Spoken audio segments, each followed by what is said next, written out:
एक आदमी आया था, उसने कहा था 40 साल से बराबर शराब पी रहा हूं, दवाइयां और कसमें और सब हो चुकी, लेकिन केवल एक बार आपका प्रवचन सुना, उसी दिन से छोड़ दिया और आज मैं बिल्कुल शराब मुक्त हूं।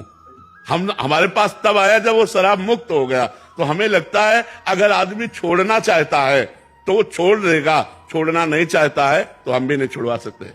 वो छोड़ना चाहे तो सुन के जब उसको लगा कि मैं गलत हूं तो उसने छोड़ दिया।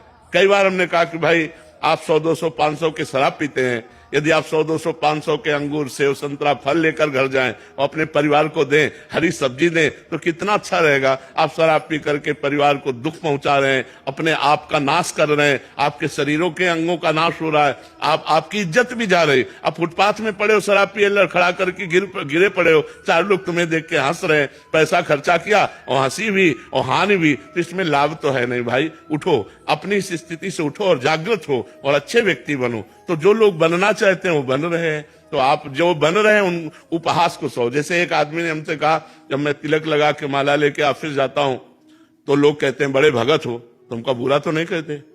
और महाराज महाराज बोलते हैं, महाराज बन रहे हो, महाराज बन रहे हो। तो कोई बड़ी बात है। महाराज तिलक लगा के ही ले बिल्कुल, इसमें डरना नहीं चाहिए। कि आप तो प्रेमानंद जैसे महाराज बन रहे हाँ, हो, इस प्रकार कोई बात नहीं, कम से कम बुरा तो नहीं कह रहे, बुरा तो नहीं कह रहे, अच्छा ही कह रहे। देखो हमारा नाता भगवान से जुड़ रहे कि ये भगवान के बड़े भगत बन रहे हैं, तुम बड़े भगत बन रहे हो, तो भगवान से हमारा नाता जुड़ रहे, गलत तो नहीं कह रहे हैं। हमको ये देखना है कि उपहास करने वाले हमारी कोई भी आंतरिक वृत्ति को गिरा ना पावे, इतना हमको दृढ़ रहना है और कोशिश करना है कि हम उनको गिरा दें, वो हमारे मार्ग में आ जाए लेकिन हम उनके मार्ग में ना जाए, तब तो ठीक रहेगा। देखो एक आप सुधरे, अगर एक आप और सुधार दोगे तो वो एक को सुधार देगा, तो हमारा समाज सुधरता चला जाएगा। एक एक को सुधारो, एक एक को, ये फिसलो मत, डटे रहो, तो एक दिन वो सुधरेगा, क्योंकि वो गलत है, उसको पता है मैं गलत हूं, इसलिए आपका उपहास करता है।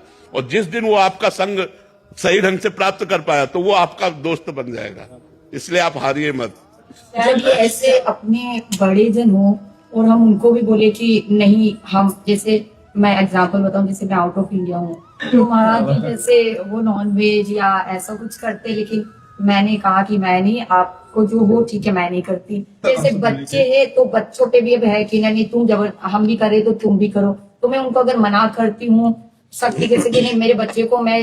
देखो ये सबके परिवार की समस्या है, ये आपके परिवार की नहीं, कि जो सत्य मार्ग में चलना चाहता है उसको एक बार लड़ना पड़ेगा, इतना तो करना होगा, इतना करना होगा। परिवार का बैलेंस बनाने के लिए अगर परिवार के बड़े सदस्य जन हमको प्रेरित करते हैं तो हम सावधानी पूर्वक अपने कर्तव्य का पालन करना है कि मैं आपको प्याज लहसुन बनी सब्जी दूंगी, लेकिन मैं बिना प्याज लहसुन नहीं पाऊंगी, तब तो एक परिवार चल सकता है। अगर आप परिवार का विच्छेद कर दिए तो भक्ति का मतलब क्या रहा? भक्ति का मतलब रहा जोड़ करके, सबको प्रसन्न करके चलना, ना कि तोड़ना। भक्ति का मतलब, देखो ज्ञान का मतलब क्या होता है?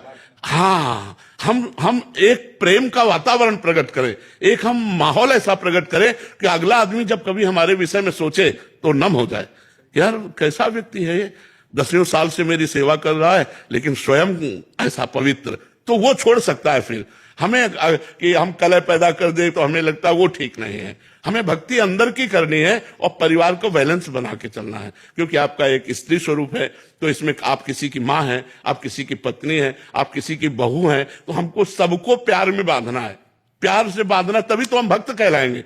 देखो लंका में रहकर विभीषण जी ने भक्ति कर ली, विभीषण जी ने लंका में रहकर भक्ति कर ली, जहां लंका निश्चर निकर निवासा, यहाँ कहां सज्जन कर रहा था।